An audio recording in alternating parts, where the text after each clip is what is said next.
Not many of us have the energy, the time, the wherewithal to be out there to get people to do something that Black people in many ways have felt let down by. This political process has really given us a middle finger over the last 40, 50 years with all of the rights, with all of the bills passing, with all of the folk elected, including a Barack Hussein Obama. Not much has changed during the wake of everything. We still have had a George Floyd and a Breonna Taylor and Ahmaud Arbery. This country has told us we can kiss their behind, but you and Latasha and millions of other Americans are getting out there and saying, no, no, no, no, we're going to keep fighting. Why do you do this work?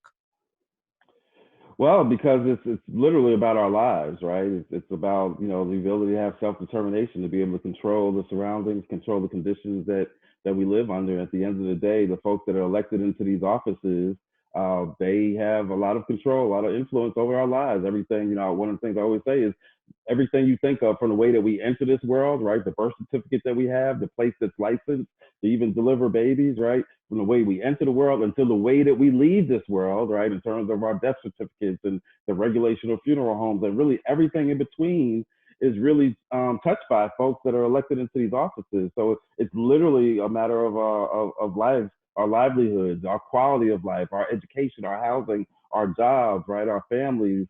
It's about all of that. And at the end of the day, if there's some decisions being made that affect me and my life, I want to be a part of that. I believe and we believe that our communities have a right to be able to determine their futures. And one way of doing that, one way of building the power that it takes to do that is through this electoral process. It's not the only way, but it's a critical part of the puzzle. Take me back to the origin story, Cliff Albright. Where were you when Black Voters Matter was born? Well, that's a hard question to ask. Tasha and I always laugh when we get that question because there's different origin points, right? There's the origin by which we came into this work, right? Which for me started as a campus activist when I was at Cornell, right? There's our commitment to the electoral process, which for me started in the year 2000 in Selma, Alabama, when I participated in organizing my first election, which was to elect Selma's first Black mayor in the year 2000, keeping in mind that the mayor that we had to beat to do so was the same mayor that was the mayor on Bloody Sunday in Selma in 1965. He was still mayor up until the year 2000. I tell people all the time, the night of that election, when Black folks literally started to celebrate, when the results were announced, and Black folks started to celebrate in the streets, standing on cars, dancing in the street, crying tears of joy, that was the night that I recognized the power of self-determination, the power that could come from this electoral process. And so to a certain extent, that was the night that Black Voters Matter was started. But in a literal sense, we started the organization in 2016, only did one small election then. And then in 2017, we went big with the Alabama Senate race, Doug Jones and Roy Moore. And that's really what propelled us into the national attention.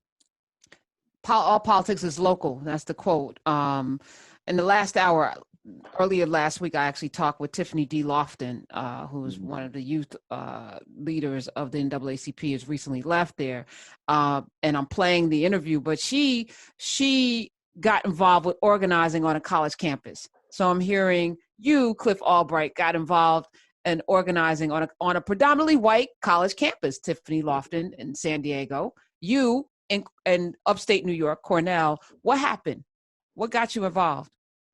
Well, the most immediate thing was that it was a financial aid issue, right? And at the time, there was an announcement made that they were going to cut financial aid. We knew what that meant for Black and brown students who were on that campus, and it meant that we literally might not be there anymore. And so we organized ourselves, actually did a building takeover, which on Cornell's campus is always an interesting thing because they had such a big takeover in 1969. There's a famous photo of like the Black activists coming out of the student union, and they've got the weapons, the machine guns, and the sachets around their chest. And so whenever we had conflict with the administration, when I was there in the late 80s and the 90s, it would always be, remember what they did in 69, remember the straight takeover.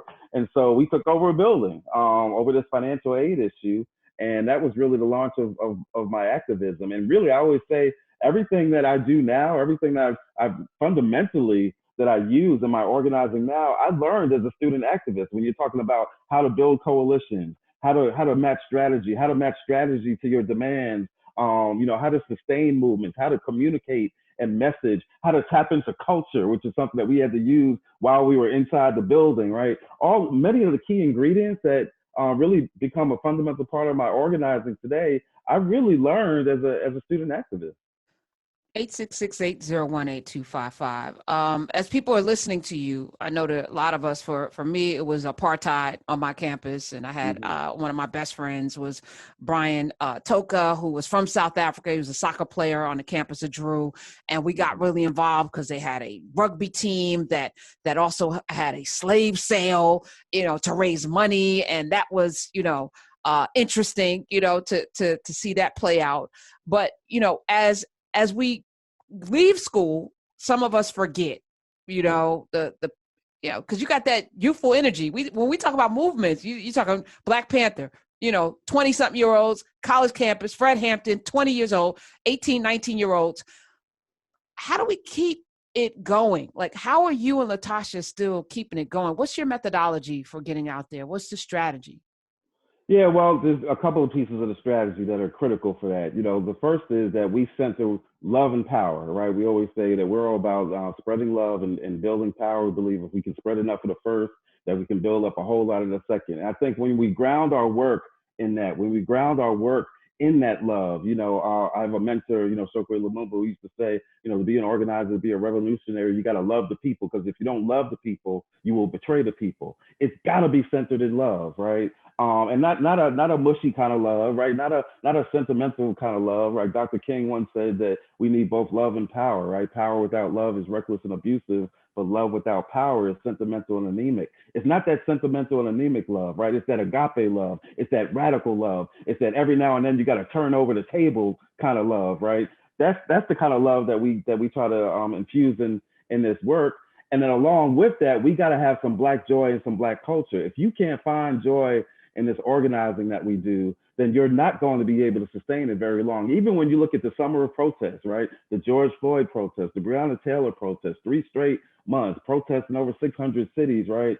As much tension as there was, as much pain and trauma as it was, when you looked at most of those protests, what would you see? Every now and then you see folks singing, you seeing folks dropping a rhyme and dropping a beat, right? You seeing folks doing a little bit of a dance. Our friends and family over at BYP 100, they're really good at the ways that they incorporate culture into their work, particularly when you're dealing with young folks. You got to insert love, you got to insert joy, you got to insert culture, even as we're fighting for trauma, even as we're fighting for power, sometimes in a very traumatic circumstance. But that's always been our story, right? Even in slavery, in every oppressive situation, in every oppressive system, there is a space by which people are able to define themselves and find their traditions and find their culture and find some joy. Even in slavery, we would often have that space, right? To remind ourselves of our humanity and to find some love and culture and joy. That has to continue if you're going to sustain in this work. I was thinking today about that word love. Every day in the show, what I love you, and that's an action word. And I know that the 400 years of this system of destruction has made it really hard for us to love ourselves, which is why representation matters, right? But it also has made it hard for us to love one another, because we, of course, have been conditioned to see one another not as brother and sister, but as enemy. I was talking about Billie Holiday's story coming in because Andre Day won, but, betrayal, betrayal by the closest. Fred Hampton, infiltration, betrayal. Yeah. Malcolm X, infiltration, right-hand man, that Audubon ball, betrayal, infiltration. And I can go down a list. As organizers who, y'all are tight among yourselves, how do we teach each other what love really looks like and how to love so that we can get to the finish line this time and not be stalled by betrayal? Right. Yeah, no, I mean, I think it's got to be, it's got to be a love with your eyes open, right? That you gotta, just because you love doesn't mean that you're not also aware, that you're not vigilant. Part of how to answer the question is that we've got to tell those stories. We've got to remind folks about some of those failures, some of those betrayals, right? Some of the situations where we may have let love and kindness go too far or keep us from being able to see some things that may have been right around us, right? We got to study the tactics of the 60s and the tactics of COINTELPRO, the FBI's counterintelligence program, which led to Fred Hampton's death, which led to Malcolm's death, which led to or was at least part of King's death, right? And so we've got to tell those stories, and we've got to learn those lessons, and we've got to learn how to be full of love, right, as we do the work, but also mindful and security conscious. Because I mean, COINTELPRO has not ended, right? And even separate from COINTELPRO, you've got other types of betrayals, and even separate from the betrayals, you've got other types of enemies. Like, let us not forget that Dylan Roof came and prayed with the folks in Charleston, right, before he then killed them. And so, we've got to be mindful. We've got to know the history. We've got to tell the stories. We've got to be smart and strategic, but we can never let it get in the way of us recognizing our humanity and the way that we relate to one another. I'm committed to having you and Latasha and as many organizers on as possible, Rosa Clemente and others, because I think it is important that the blueprint is set, right? So last time Latasha was on, she talked about Texas being up for grabs. And I'm like, yes, Louisiana, Kentucky, right. For you, Cliff Albright, as you sit and you look at the map, do y'all have like this big map with little, I imagine you have like little pinned things. You got this big map and y'all sit and you strategize around like Sun Tzu or something. Like what's next for you? Like, and do y'all divvy it up? Well, Cliff, you take this, I take that. Then we got, soldiers on the grounds here and there and here and here. Is that the process? Yeah, it's funny because it really is. We got the printed maps. We got the maps on. I got about 15 tabs open on my laptop right now. It's got some maps of some of our states on it, and within those states of what counties it is that we're going to target. We really, we pride ourselves on being students of the civil rights movement, but also being scientific in the way that we go about that work. And so, yeah, we study the maps, we study the counties, we study the demographics, we study turnout. It's really a collective process. Like both of us, as well as my wife, who's our legal director, and she's kind of like a silent third co-founder. But all of us, we collectively engage in the discussions around like what states we're going to go to, and like what level of resources are we going to put in? Are we going to have one staff member? We're going to have 4 staff members, 6 staff members. It's really a collective process, because when you've been working with folks so long, and Latasha and I, we've been doing this for over 20 years. There's a video that we just posted on our social media that shows us as looking like just babies 20 years ago in that year 2000 in that election. We're both in that video as we're going around mobilizing folks and fighting some of the same fights that we're fighting today against voter suppression. So when you've been in this work with folks for so long and you're in alignment, then it's easy to engage in those kinds of strategic discussions, and even sometimes disagree about what level of priority a particular state should be. But you mentioned Texas. We are very excited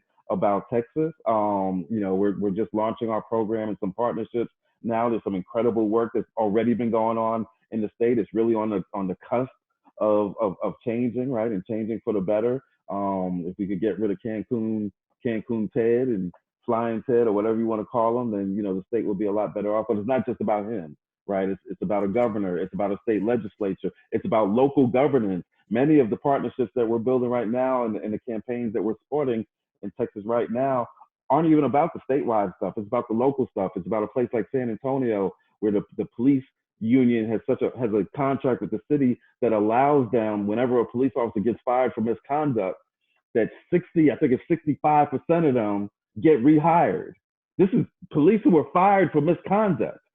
Which is hard in and of itself, right? Exactly. That's like almost impossible, right? Exactly. And yet 2/3 of them wind up getting rehired just because of the nature of the contract that the union has with the city. That's the kind of ballot initiative that we're working on with some partners there. An incredible group called Fix SAPD right now. A group, United Fort Worth, organizing to control local politics in Fort Worth. Same thing in Dallas. And so we're really organizing around these local issues. And that's what we've been saying since the summer of protest, that look, those issues that people are in the streets over, yeah, there's a federal dimension, there's a presidential dimension, there's state dimensions, but a lot of what people are fighting against is really, when the rubber meets the road, it's at the local level. Who's the police chief? Who's the mayor that's hiring the police chief? Who's the city council people that are deciding what the budget is going to be on that police department, or what that city contract is going to be with that police union, who's making the decisions about whether or not that police force is in the school system. A lot of this is at the local level, and guess what? That's what's going down in 2021. Don't get it twisted. 2021 is not an off year. We say Black Voters Matter. There's no such thing as an off year, and so we're eager to be supporting groups again in Texas and in the other 10 states where we have our core programs, because that's what's on the line. And again, it's really about our lives. Facts. Cliff Albright, if people are listening right now in Texas and they want to get involved and roll up their sleeves, and I'm going to keep having you guys back on as we get closer to election so we can activate folk to go, this is what you got to do on the ballot, this is what we need to do. But if they want to get involved with the activism that you're doing at Black Voters Matter, where do they go? Yeah, they can reach out to us. They can go to our social media, Facebook, Twitter, IG is Black Voters MTR, like matter, Black Voters MTR. They can check out our website, www.blackvotersmatterfund, because we're about giving out resources and funding to the folks that we partner with in local communities. So it's blackvotersmatterfund.org, and they connect with us that way. But at the end of the day, what we're going to do is that we're going to help get them connected to those local groups who we partner with. And that's how we do this thing. We all work together. We can only go as far as the local groups that we partner with. Again, we're students of the Civil Rights Movement. They could never go, SNCC, SCLC, they could never go to a community where there wasn't already some activism going on, right? Where there wasn't already a Fred Shuttlesworth in Birmingham, right, or Dallas County's Voter League in Selma. We follow the same process. And so it's all about building up those local relationships and supporting that local organizational infrastructure, which I promise you exists in every one of these states. None of these states are red states. There are only states that have been underappreciated and underinvested in and undersupported, but they are not unorganized. They just need the support and some connectivity. That's part of what we try to bring to the table. Well, I appreciate everything that you bring to the table. Cliff, come back. You're going to come back, Cliff Albright. Definitely. Follow him at Cliff_notes. We're going to keep having this conversation. You guys are amazing. I love you immensely in the work that you guys do.